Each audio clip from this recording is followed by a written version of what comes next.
গো গিন্নি, দাও থলিটা দাও, বাজার করে আনি।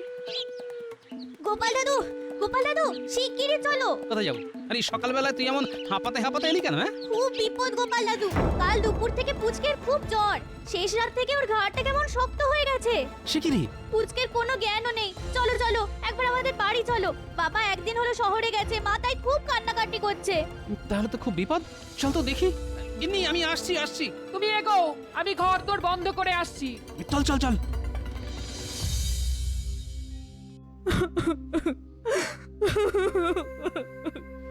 ও পুচকে, চোখ খোল বাবা, একবার চোখ খোল।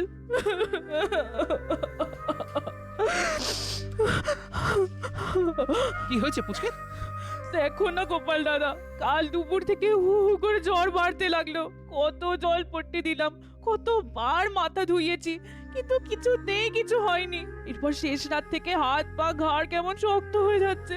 এতবার ডাকছি কিন্তু চোখ খুলছে না। কি হবে গোপাল দাদা? রাজবৈদ্যকে খবর দিয়েছিলে? ভোর বেলাতেই পুটি ডাকতে গিয়েছিল। কিন্তু কাল রাত থেকে সেখানেও খুব ভিড়। পুচকের মতো জ্বর নিয়ে অনেকেই সেখানে এসে হাজির। তাই রাজবৈদ্য বলেছেন ওনার বাড়ি নিয়ে যেতে। এত রুগী সামলে উনি আসতে পারবেন না। বাবা, এ হলো কি কৃষ্ণনগরে? একদিনে এতগুলো লোককে একই জ্বরে ধরলো। শোনো পুটির মা, তাহলে তার বসে থাকলে চলবে না। চলো চলো চলো, এক্ষুনি পুচকেকে রাজবৈদ্যর বাড়ি নিয়ে যেতে হবে। এই, তোমরাও এসো আমার সঙ্গে।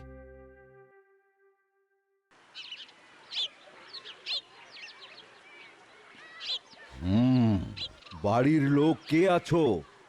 শোনো, এই বটিকাটা দিয়ে দিলাম, কেমন? 1 ঘন্টা অন্তর অন্তর এই একটা করে খাওয়াবে, আর কেমন থাকে সেটা কাল এসে খবর দেবে, ঠিক আছে? পরের রুগীকে নিয়ে এসো। বাবা, এত ভিড়! এ তো যেন মহামারী। কি ব্যাপার গোপাল? দেখো না রাজবৈদ্য, কাল দুপুর থেকে আমাদের পুচকের ধুম জ্বর। হ্যাঁ হ্যাঁ হ্যাঁ, বুঝতে পেরেছি। ওর দিদি পুটি তো সকালবেলাতেই আমার কাছে এসেছিল, কিন্তু কি করব বলো, দেখতেই তো পাচ্ছো আমার এখানে এত রুগীর চাপ, তাই তো আমি। হ্যাঁ, আমিও তো সেই জন্য পুচকেকে তোমার কাছে নিয়ে এলাম। দাও দাও, এই সামনের এই মাদুরটাতে ওকে শুইয়ে দাও। হ্যাঁ, শুইয়ে দাও।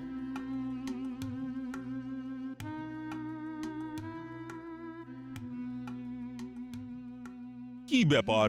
গোপাল না হয় রোজ রাজসভায় আসতে দেরি করে, কিন্তু রাজবৈদ্যের আজ আবার কি হলো? এদিকে রাজসভা তো শেষ হতে চলল। কি আবার হবে মহারাজ, আসলে আমার মনে হয় গোপালের হাওয়া রাজবৈদ্যের গায়েতেও লেগেছে, তাই কাজে ফাঁকি দিতে শুরু করেছে। তাই নাকি মন্ত্রী মশাই? আপনি কি জানেন কাল থেকে অনেক লোক অজানা এক জ্বরে কাহিল হয়ে পড়েছে? দলে দলে লোক এসে রাজবৈদ্যর বাড়িতে হত্যে দিয়ে পড়ে আছে। কি বলছো কি গোপাল? হ্যাঁ মহারাজ, খাওয়া নাওয়া সব ছেড়ে রাজবৈদ্য একলা হাতে সবকিছু সামাল দিয়ে যাচ্ছে। মন্ত্রী, তুমি এসবের কিছুই জানতে না? না, মানে তা গোপাল, এখন পরিস্থিতি কেমন? মহারাজ, অক্লান্ত পরিশ্রম করে রাজবৈদ্য অনেকটা সামাল দিয়ে এনেছে। তবে মহারাজ, নতুন করে লোকজনেরা আবার ওই অজানা জ্বরে আক্রান্ত হয়ে পড়লে কি হবে কিচ্ছু বলা যাচ্ছে না। গোপালের সব কিছুতেই বাড়াবাড়ি। চলো গোপাল, চলো, আমি নিজে তোমার সঙ্গে গিয়ে সব কিছু দেখে আসবো। তাহলে তো খুবই ভালো হয় মহারাজ। আপনি কি দাঁড়ালে রোগীদের পরিবার আর রাজবৈদ্য সকলেই মনের মধ্যে বেশ একটা বল পাবে। চলুন মহারাজ, আমিও আপনার সঙ্গে যাব। থাক, তোমাকে আর বোঝার ওপর শাকের আঁটি হয়ে যেতে হবে না। যাও যাও, নিজের বাড়ি গিয়ে আরাম করো। অপদার্থ একটা।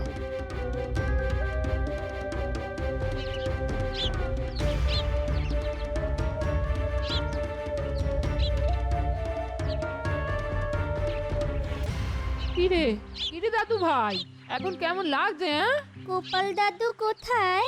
এই তোর মতো অনেকেই তো জ্বর নিয়ে রাজবৈদ্যর বাড়ি গেছে। তোদের দাদু তাই সেখানেই থেকে গেছে। নে পুচকে, এই ওষুধটা খেয়ে নে। আমার খুব খিদে পাচ্ছে, আমি মাছের ঝোল দিয়ে একটু ভাত খাবো। খাবি দাদা, খাবি। সোনা মুখ করে আজকের দিনটা দুধ সাবু আর ওষুধ খেয়ে নে। জ্বর একেবারে ছেড়ে গেলে কাল তোর দাদুকে বাজার পাঠিয়ে আমি নিজের হাতে তোর জন্যে মাগুর মাছের ঝোল রেঁধে নিয়ে আসবো। হ্যাঁ, শুনলি তো, তোর দিদা মাগুর মাছের ঝোল রেঁধে নিয়ে আসবে, আর সেইটা খেতে গেলে জ্বরটা তো পুরোপুরি সারিয়ে ফেলতে হবে। আর তার জন্য কি করতে হবে? আবার ওষুধ খেতে হবে? খেতে তো হবেই দাদা। দাও দাও পুটির মা, ওষুধটা খাইয়ে দাও তো দেখি।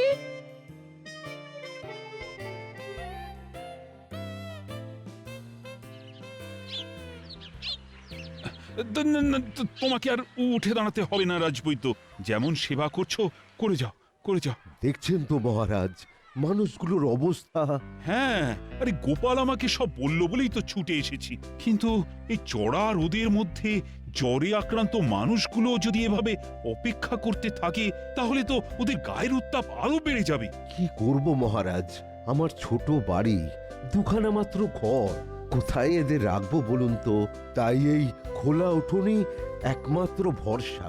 আসলে আসলে সত্যি কথা বলতে কি, এদের এভাবে এই চড়া রোদের মধ্যে বসিয়ে রাখতে আমিও চাইনি মহারাজ, কিন্তু কিন্তু আমি নিরুপায়। বুঝতে পেরেছি, বুঝতে পেরেছি। ঠিক আছে, তুমি নিজের কাজ করো। আচ্ছা মহারাজ, এই বলছিলাম যে রাজবাড়ির একতলায় তো অনেক ঘর, তা সেখানেই তো এদের নিয়ে গিয়ে সেবা শুশ্রূষা করা যায়। তাহলে তো খুব ভালো হয় মহারাজ। সেটাই করো তাহলে। রাজবাড়ি থেকে গাড়ি এনে এদের সকলকে আপাতত রাজবাড়িতে নিয়ে তোলো। আমি এক্ষুনি সব বন্দোবস্ত করে ফেলছি মহারাজ।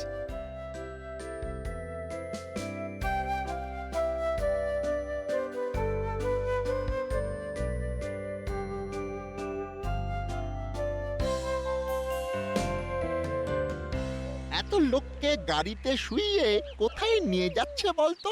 সামনে আবার গোপাল। ওমা, তুই জানিস না, কাল থেকে তো কৃষ্ণনগরে অনেক লোক অজানা জ্বরে কাহিল হয়ে পড়েছে। সে খবরটা তো জানি, কিন্তু কোথায় চলেছে ওরা? চল চল একবার ওই রাজবৈদ্যকে জিজ্ঞাসা করে দেখি, চল। বৈদ্যমশাই, ও বৈদ্যমশাই। কি? এদের কোথায় নিয়ে যাচ্ছেন? দেখেছে, আপদেরা ঠিক এসে হাজির। রাজবাড়িতে? কেন? বহু লোক একসঙ্গে এসে পড়েছে তো, আমার বাড়িতে তো জায়গা নেই, তাই এই রাজবাড়িতেই নিয়ে যাচ্ছি।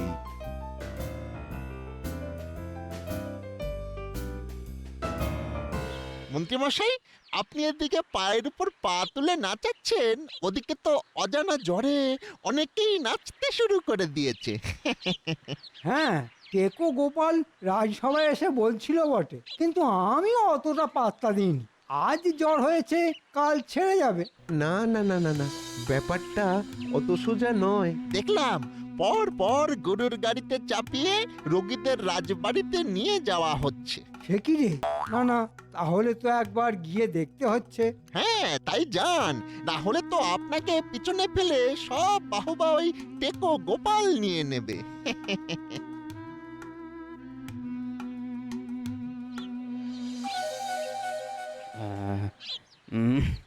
একটু জল জল। তেষ্টা পেয়েছে? দাঁড়া, আনছি। দাঁড়াও গোপাল, দাঁড়াও দাঁড়াও, আমি দিচ্ছি। এই নিন। আপনি আমাকে জল দিচ্ছেন? ওরে, কেন দেবেন না? রানীমা যেমন একদিকে মহারানী, তেমন আমাদের সকলের মা রে।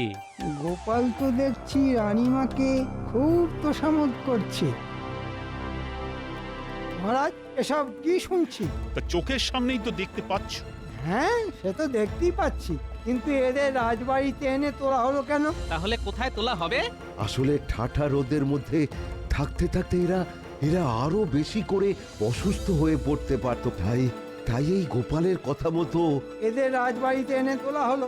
এটা কিন্তু খুব খারাপ হলো। ধুম করে সাধারণ প্রজাদের রাজবাড়িতে আনা কিন্তু খুব অন্যায় হলো।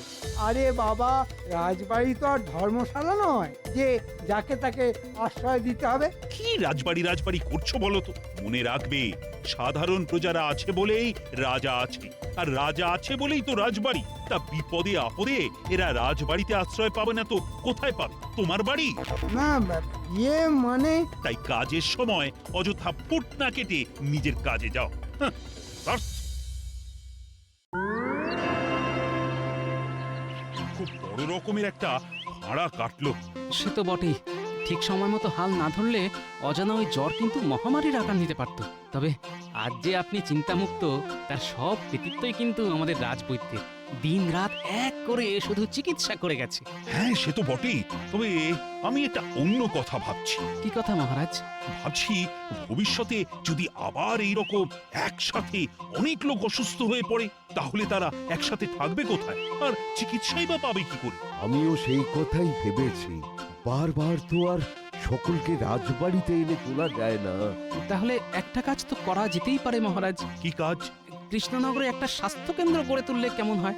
ধরুন কটা ঘর, তাতে কিছু শয্যা থাকবে। বাহ বাহ, অসুস্থ মানুষেরা সেখানে আশ্রয় পাবে, ওষুধ, সেবা, পথ্য, শুশ্রূষা সবই পাবে একই ছাদের তলায়। এর থেকে ভালো আর কিছু হতেই পারে না গোপাল। আর আমার বাবার নামে এই স্বাস্থ্য কেন্দ্রের নাম দেব রঘুরাম রায় স্বাস্থ্য কেন্দ্র। নাও গোপাল নাও, কাল থেকেই একটা ভালো জমি দেখে এই স্বাস্থ্য কেন্দ্রের কাজ শুরু করে দাও। কিন্তু স্বাস্থ্য কেন্দ্র তৈরি করতে তো বিস্তর খরচ লাগবে। যা লাগবে রাজকোষ থেকে দেওয়া হবে। কিন্তু পরের মাসেই যে নবাবকে খাজনা দিতে হবে, তাই এখনই রাজকোষ থেকে অনেক টাকা খরচ করে দিলে খাজনা দেবেন কি করে? সেটাও একটা সমস্যা বটে। আমার মাথায় একটা বুদ্ধি এসেছে। এসেছে? তাহলে বলে ফেলো। আমি বলি কি, কৃষ্ণনগরে মহারাজের আম বাগানে তো অজস্র আম ফলে। হ্যাঁ, ফলে। আর মহারাজের আদেশ মতো প্রজারা সেই আম খায়। এবার আর খাবে না। পরিবর্তে ওই আম ফল ব্যবসায়ীদের কাছে বিক্রি করে দেওয়া হবে। আমার মনে হয় আম বিক্রি করে যে অর্থ রোজগার হবে, তাই দিয়ে অনায়াসে স্বাস্থ্য কেন্দ্র তৈরি করার কাজ হয়ে যাবে। বাহ বাহ বাহ, খুব ভালো প্রস্তাব। এখন তাহলে রাজকোষ থেকে অর্থ নিয়ে কাজ শুরু করে দেওয়া যাক। পরে আম বিক্রির টাকা দিয়ে রাজকোষের ঘাটতি পূরণ করে দেওয়া যাবে। সাধু সাধু। কিন্তু মহারাজ, প্রজারা এতদিন বিনা পয়সায় ওই সব ভালো ভালো মিষ্টি আম খেয়ে এসেছে। এবার যদি খেতে না পায়, তাহলে তো বিদ্রোহ করতে পারে। ওটা চিন্তা করবে না মন্ত্রী মশাই, ওদের বোঝানোর দায়িত্বটা না হয় আমিই নিলাম। ঠিক আছে। আচ্ছা মহারাজ, আমি কি ফল বিক্রেতাদের সাথে কথা বলবো? না না না না, সেটা আমি নিজে বলবো। চাহ, তাহলে তো 2 পয়সা রোজগারের পথ বন্ধ হয়ে গেল। হ্যাঁ, তাহলে স্বাস্থ্য কেন্দ্র বানানোর দায়িত্বটা আমাকে দেওয়া হোক। না, ওই দায়িত্ব আমি গোপাল আর রাজবৈদ্যকেই দেব বলে ভাবছি। আমি তাহলে কি করব? এতদিন ধরে যা করে এসেছো তাই করবে, খাবে আর ঘুমোবে। অপদার্থ একটা।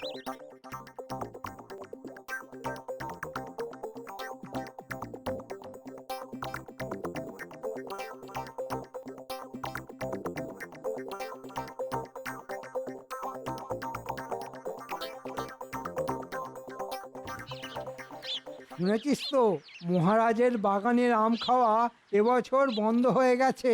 শুনেছি তো, আর শোনা অবধি মনটা এত খারাপ হয়ে গেছে যে কি বলবো। আহা, কত সব ভালো ভালো মিষ্টি আম। ল্যাংড়া, ফজলি, গোলাপ ঘাস, পেয়ারা ফুলি। ও এই নামগুলো মনে করলেই না জিভে জিভে জল চলে আসে। আচ্ছা, এক কাজ কর না, এই যে মহারাজের বাগানের আম খাওয়া এবছর নিষেধ হয়ে গেল, এর জন্যে প্রজাদের খেপিয়ে তুলতে পারিস? সেগুড়ে বালি মন্ত্রী মশাই, এ রাজ্যে স্বাস্থ্য কেন্দ্র হচ্ছে জেনে প্রজারা সব 2 হাত তুলে নাচছে আর মহারাজের নামে জয়ধ্বনি দিচ্ছে। তাই এই সময় ওদের খেপাতে গেলে কি হবে সেটা বুঝতে পারছেন তো। কিন্তু কিন্তু আম না খেতে পারার দুঃখ এখন রাখবো কোথায়? ধুর মুখ্য, দুঃখ করতে যাবি কেন? ওই যে একটা কথা আছে না, যে খায় চিনি তাকে যোগায় চিন্তামণি। হ্যাঁ, আরে আমরা চিনির মতো মিষ্টি আম খাবো, আর চিন্তামণি তা জুগিয়ে যাবেন। কি করে? রাতে এলেই বুঝতে পারবি।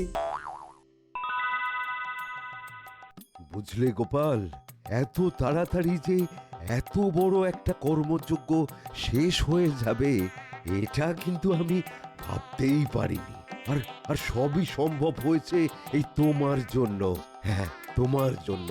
এই কটা দিন তুমি যে কি দৌড়ঝাঁপ করলে, সে আর কি বলবো গোপাল। তোমার মনের মতো হয়েছে তো রাজবৈদ্য? খুব ভালো হয়েছে। হ্যাঁ, খুব ভালো হয়েছে। আর আর সব থেকে বড় কথা, এই কৃষ্ণনগরে একটা স্বাস্থ্য কেন্দ্র তো তৈরি হলো। হ্যাঁ, ভাবো তো, এটা কত বড় একটা পাওনা। গোপাল দাদা, ও গোপাল দাদা, শিগগির একবার রাজবাড়ি চলো, মহারাজ ডাকছেন। মহারাজ ডাকছেন? হ্যাঁ হ্যাঁ, খুবই জরুরি। চলো তো দেখি। তুমি এই দিকটা দেখো, আমি আসছি।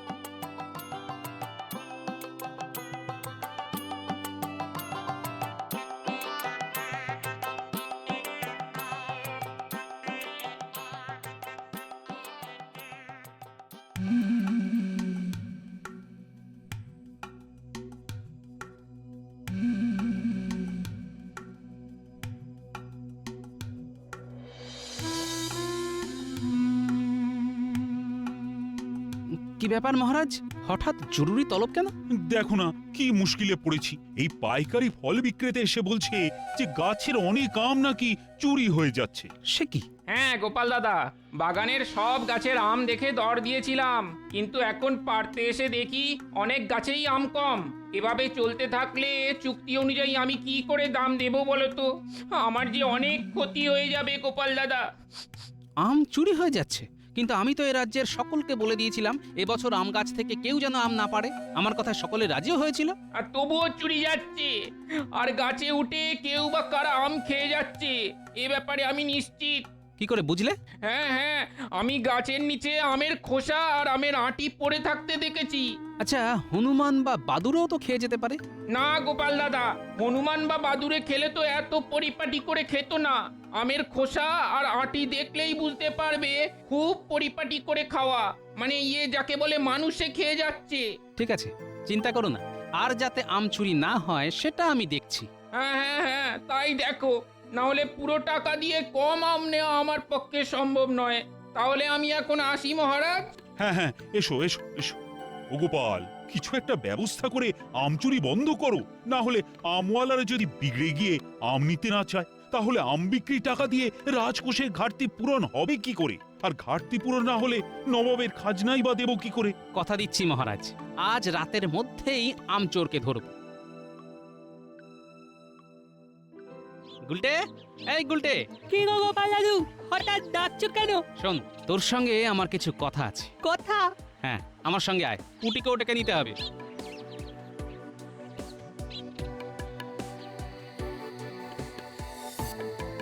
শোন গুলটে, আমাদের এখন পা টিপে টিপে সমস্ত আম বাগানটা ঘুরে দেখতে হবে।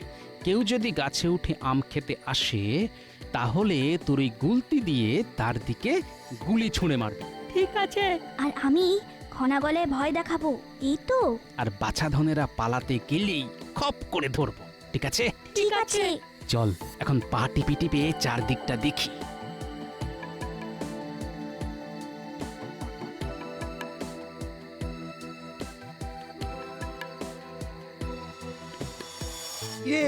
কি হলো? শুধু কি নিজেরাই খেয়ে যাবি? আরে আমার দিকে টপাটপ করে ফেল। আস্তে মন্ত্রী মশাই, আস্তে, কেউ শুনতে পাবে। এই তো এতগুলো দিলাম, এর মধ্যেই খেয়ে ফেললেন। আরে হতভাগা, আম খাবার জন্যই তো এত রাতে ভূতের মতো আম বাগানে এসেছি রে। দে দে, আরো দে। তাহলে চোর আমাদের নাগালের মধ্যে। নে গুলটে, চালা গুলতি। এই কেড়ে, আমরা আম বাগানের ভূত। হতচ্ছাড়া, রাতের বেলা চুরি করে আম খেতে এসেছিস? এমন ঘাড় মোটকে দেব না। ওরে বাবা, বাবা, রাম রাম রাম রাম রাম রাম রাম। ওরে বাবা রে, কি হলো মন্ত্রী মশাই? কি বুবু করছেন বলুন তো? ওরে হতভাগা, ভূত এসে আমার ঘিরে ধরেছে। ওরে বাবা, ওরে বাবা। ভূত? ঘটারে, গাছের ওপর থেকে লাফ মার।